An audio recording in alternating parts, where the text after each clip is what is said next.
ఈ తెలంగాణ రాష్ట్రంలో దాదాపు 23,000 పాఠశాలను మూసివేస్తానని గతంలో రేవంత్ రెడ్డి గారు ఒక స్టేట్మెంట్ పాస్ చేశారు.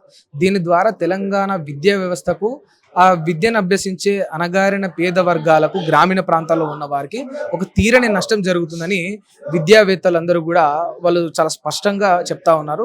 మరి దానికి సంబంధించి మాట్లాడడానికి ఇప్పుడు మనతోటి ప్రొఫెసర్ హరగోపాల్ గారు ఉన్నారు. సార్ని అడిగి తెలుసుకుందాం నిజంగా దీనివల్ల ఎలాంటి నష్టాలు ఉన్నాయి, ఎలాంటి లాభాలు ఉన్నాయి అని అడిగి తెలుసుకునే ప్రయత్నం చేద్దాం. సార్ చెప్పండి, నిజంగా అంటే ఈ రేవంత్ రెడ్డి గారు స్టేట్మెంట్ ఏదైతే పాస్ చేసిండ్రో నిజంగా అది ఇంప్లిమెంట్ చేస్తే నష్టమే అంటారా?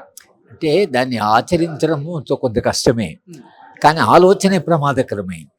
అంటే అలా ఆలోచించడము విధానమే ప్రమాదకరమే. స్కూళ్ళు మూసివేస్తాం అనేటువంటి నిర్ణయం ఏదైతుందో, ఇంకా స్కూళ్ళు తెరుస్తాం, అందరి పేద ప్రజలకు అందుబాటులో ఉండే విద్యను తీసుకొస్తాం అనడం వేరు.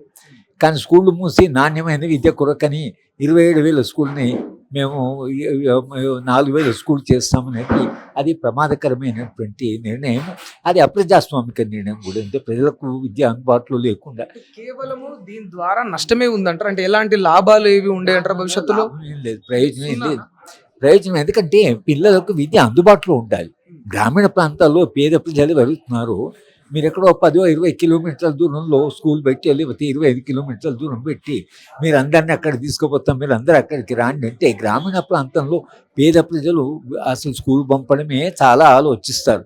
ఆ స్కూల్ పంపిన పిల్లోడు స్కూల్లో ఉంటే అక్కడ పోయి చదువుకుంటారు, ఇంటికి ఒక్కోసారి పనిచేస్తారు, ఇంట్లో వచ్చి తర్వాత వాళ్ళు పొలాల్లో కూడా పనిచేస్తారు.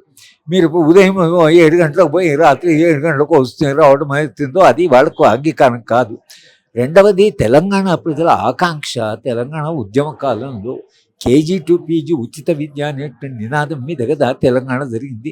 తెలంగాణ ప్రజల ఆకాంక్ష ఏమిటి? ఆ ఆకాంక్ష ప్రకారము బీఆర్ఎస్ ప్రభుత్వము విద్యారంగాన్ని విస్మరించింది అనేది కూడా వాళ్ళు ఓడిపోవడానికి ఒక కారణం. మీరు విద్యారంగాన్ని 15% బడ్జెట్ ఇస్తామని మేనిఫెస్టో రాశారు. విద్యారంగాన్ని మేము అభివృద్ధి చేస్తామని కాంగ్రెస్ పార్టీ దాన్ని నమ్ముకొని కదా ప్రజలు కాంగ్రెస్ పార్టీకి ఓటేసింది.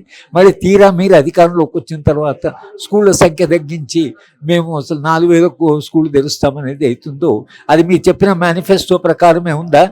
ప్రజలకు మనం చేసిన వాగ్దానం ఏంటో మీకు గుర్తుండాలి కదా.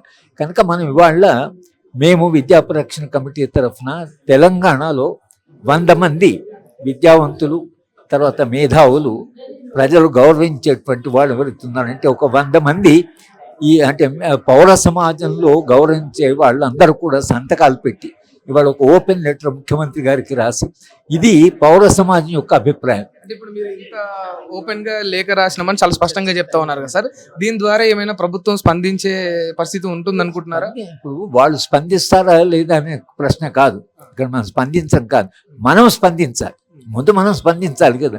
ఆ స్పందన ప్రభుత్వానికి తెలిపాలి. ఒకవేళ ప్రభుత్వం స్పందించలేదనుకోండి ప్రజల దగ్గరికి వెళ్తాం. ప్రజల దగ్గర వెళ్ళి ప్రజలు స్పందించేలాగా మేము ప్రజలతో మాట్లాడతాం. ప్రజలకి కూడా ముఖ్యమంత్రి గారికి ఇప్పుడు ఉత్తరం రాస్తాం కదా, అలాగే ప్రజలకు కూడా ఉత్తరం రాస్తాం. ఆలోచించండి. ప్రతి గ్రామంలో ఉండేటువంటి వాళ్ళు సర్పంచులు కానీ, గ్రామ ప్రతినిధులు కానీ, గ్రామంలో చదువుకున్న వాళ్ళు కానీ మా గ్రామం యొక్క స్కూల్ను మీరు మూసేయడానికి లేదు అనేటువంటి ఒక ఉద్యమాన్ని మనం ప్రారంభించాలి. అలాగా విద్యారంగాన్ని కాపాడుకోవాల్సిన అవసరం ఉంది. చూసారు కదా, ఇది అంటే ప్రొఫెసర్ గారు చెప్తున్న అంశం.